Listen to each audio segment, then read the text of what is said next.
What's going on, everybody? So, Saturn's going into Pisces right now.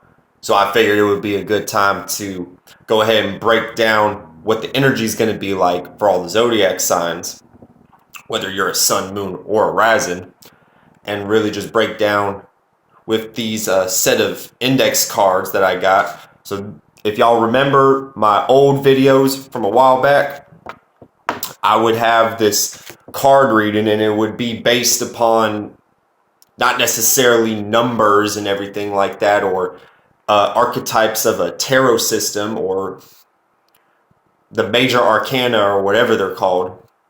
But I just take a bunch of index cards and I just write the symbol of the planet on there, because the planet and that symbol represents an energy and everything. So this isn't really someone I've seen anybody do, so I figured I'd go ahead and kind of create this now. But essentially it's just 9 cards, each with, like this is the moon, that's Mercury, that's Uranus, and this is Neptune, okay? So that's basically how we're going to do it. And it's going to be a quick shuffle. We're going to go through Aries to Pisces. Now, this phone is a piece of shit, so I'm going to have to do Aries to Virgo in this video, and I'm going to have to try to break it down quick, because for some reason it doesn't go all the way to 9 minutes for some reason. I'll have to figure that out. But, okay, let's start with Aries. Now, with Saturn going into Pisces in general, not just based upon this card reading, with Saturn going into Pisces, it's going to affect Aries more so in a way of you're going to be seeing what's happening on the other side of you, because it's not an opposition, it's not a trine, it's not a sextile, it's not a semi-sextile or whatever. It's just like you're on the opposite end, and it's just now going into Pisces too. Not you're on the opposite end, but you're on the other side, so you're kind of seeing this yin aspect of yourself, because with Aries being right in the middle of Taurus and Pisces, and with Pisces being water and more tapped into the feminine energy, this yin aspect, Aries is going to be seeing more of how to see the boundaries and be able to cut out, because Saturn esoterically is ruled by the Psi that the Grim Reaper uses. So this is when we use this analogy to reap and sow and everything like that. This is where Saturn and that energy and that phrase even comes from. So with Aries being in, with Saturn going into Pisces with Aries, and with Saturn falling in Aries, and even though that's not going to happen because Saturn's not in Aries, you're going to be like kind of seeing like ahead of the game of like how to really gain stability and to reap these benefits now before Saturn goes into Pisces in the next 2 or 3 years. So then they can be able to understand Pisces sun, moon, and risings on how to plant better seeds, so then they can reap and sow these benefits and everything.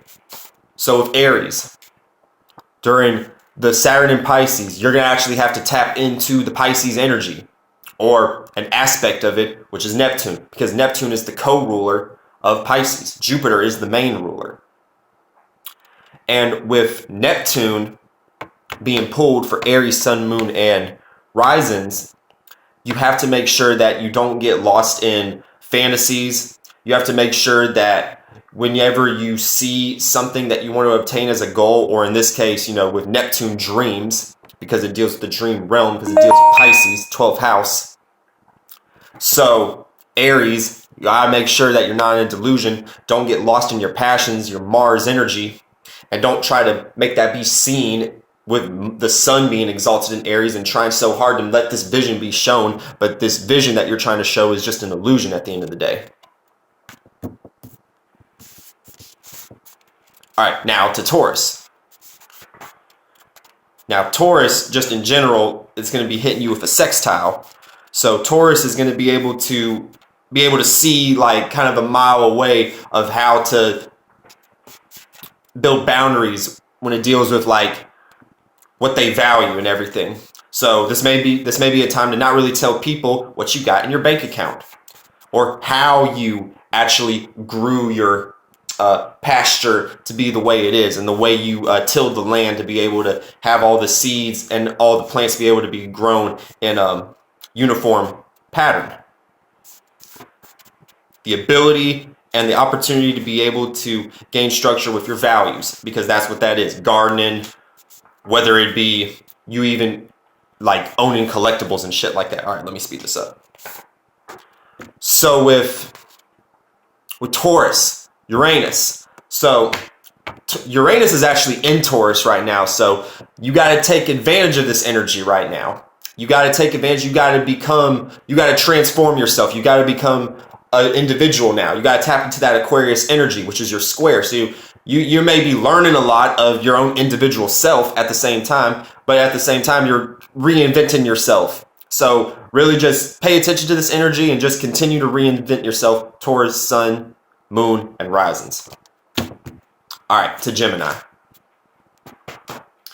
So already Saturn in Pisces is squaring Gemini, so y'all might be getting hit with a bunch of clashes, arguments. People may be arguing with you, but they may not be making sense because Saturn's in Pisces, and then at the same time you're learning, so the way they may be saying this shit, it may be like, damn, am I really tripping? But if you're aware of this energy, you can see past that, and then you can like avoid all those like esoteric meteors and shit that be hitting you and shit. So then you can actually communicate your peace when you're dealing with these individuals.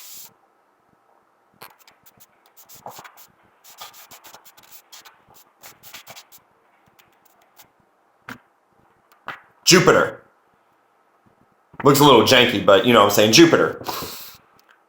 Now, Jupiter being pulled for Gemini, Jupiter is ruled by Sagittarius, which is the opposite of Gemini. So, and Jupiter is in Aries right now. So, and Mars is in Gemini.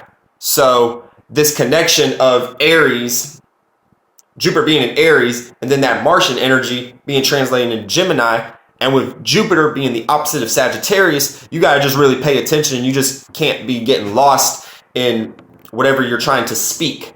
And when you're trying to speak your mind, because Gemini is ruled by Mercury, so you'll be talking a lot and everything. You have to be able to have the knowledge and the wisdom, because that's what Jupiter is, to be able to see bullshit from a mile away.